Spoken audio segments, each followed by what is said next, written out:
Berapa hari ini, aduh, badan pisang guys ya. Badan didatangi demam. Demam nih bukannya alah, demam lepas divaksin. Oke, bila kita demam, so kita duduk rumah sampai betul-betul kita sehat, barulah kita boleh berjalan. So demam itu datang daripada vaksin. Kita suntik vaksin seminggu lepas dan selepas kita demam, so kita kuarantin di rumah lah. Oke, insyaallah oke lah tuh. Oke, hari ini aku berkongsi tentang set motor tunggam atau tak ngam. Oke, selalunya di RPM 78. Kalau set tunggam dia tidak ringan guys ya, dia tidak ringan, dia bilang ada bobok sedikit, dia berat. Kemudian di RPM 45 dia ringan, 7 atau 8 dia berat. Dia macam bunyi menelan, bobok. Tak juga bobok ya, dia macam bunyi menahan, RPM menahan. Oke. Jadi di RPM 8, 9, 10 hingga 12 dia cepat naik. Jadi kalau set yang tidak kurang ataupun kurang minyak, selalunya RPM semua ringan.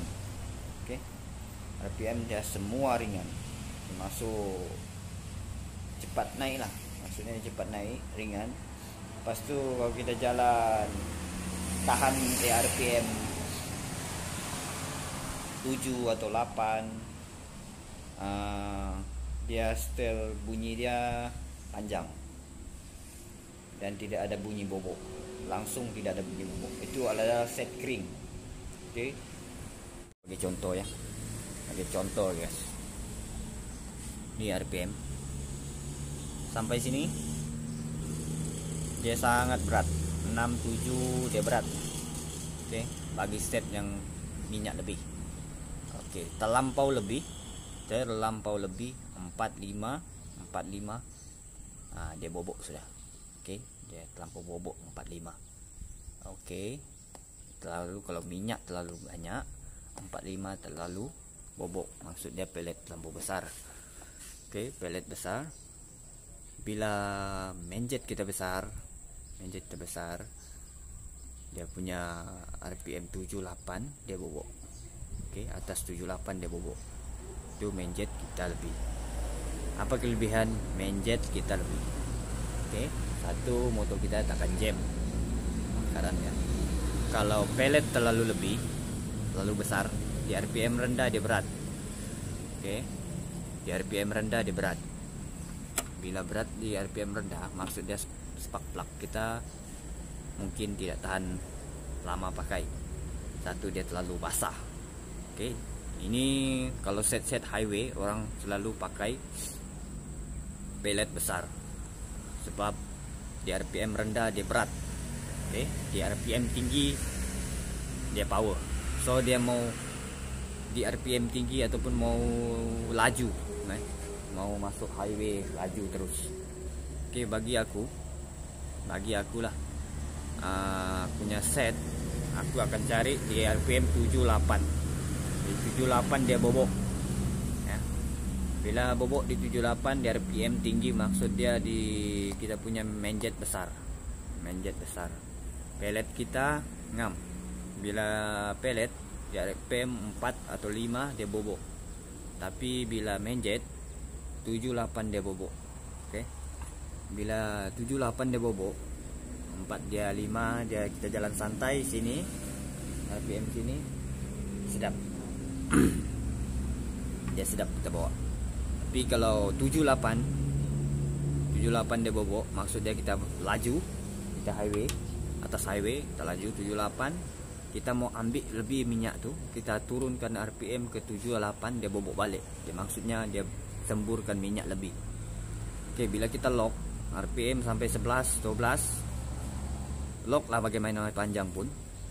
Oke, insyaallah tidak akan jam ya. Kalau di setiap RPM nya ada bobok, jangan ringan lah, dari 1 sampai atas nih tidak ada bobok, maksudnya minyak kita kering, lalu menjet terlalu kecil. Memang jimat minyak, cuma tidak tahan untuk masuk jalan highway lah. Kalau highway memang dia tetap jam, ya. Begitulah. Itu tips untuk set pellet menjet. Kalau bahagian 4-5 bobok adalah pellet besar. Oke, pellet besar. So kita cari menjet, kita naikkan menjet, turunkan pellet sampai di RPM 78 dia bobok. So kita punya set sudah ngam. Oke, kita akan harap kamu boleh paham yang kuterangkan tadi. Dari RPM kita boleh tahu dia punya menjet itu besar atau kurang minyak ataupun lebih minyak. Oke, dari RPM kita boleh rasa. So kalau kita set nih, mesti juga kita mau bawa motor tu masuk highway ataupun running boleh tengok daripada RPM. Kalau tidak dapat highway, kita masuk gear 3, kita tengok RPM di sampai RPM 8000 ataupun 9000. Oke, kita tengok RPM tuh. Kalau ringan di atas tuh, atas RPM tuh masih ringan, di bawah dia berat, maksud dia pellet kita besar. Kita mau cari dia punya berat di 78, RPM 78 maksud. Jadi kalau pellet kita besar, kita kurangkan pellet, kita naik ke menjet sedikit, kita carikan RPM berat di atas. Oke, RPM atas 78 dia berat. Oke, maksudnya setnya ngam adalah, maksudnya ngam sudah set tuh. Bila kita jumpa tuh, lepas tuh masuk highway, kita lock, tengoklah berapa km, antam 5 km dulu kah, 7 km kah, lock gear 6, lock. Lepas tuh kita buka plug, tengok pembakaran spark plug bagaimana, ada lebih minyak ataupun kurang. Biasanya kalau ngam set dalam atas plug tuh dia merah perang-perang, kemudian tepi spark tuh dia warna hitam dan juga minyak putih. Oke, walaupun kita lock tapi dia masih ada minyak putih, maksud dia set kita ngam. Oke, tak jam, maksudnya piston kita dalam keadaan masih ada minyak putih, tidak dibakar habis. Oke guys, harap kamu paham macam mana set two stroke bagi tidak jam bila lock highway. Oke guys, assalamualaikum.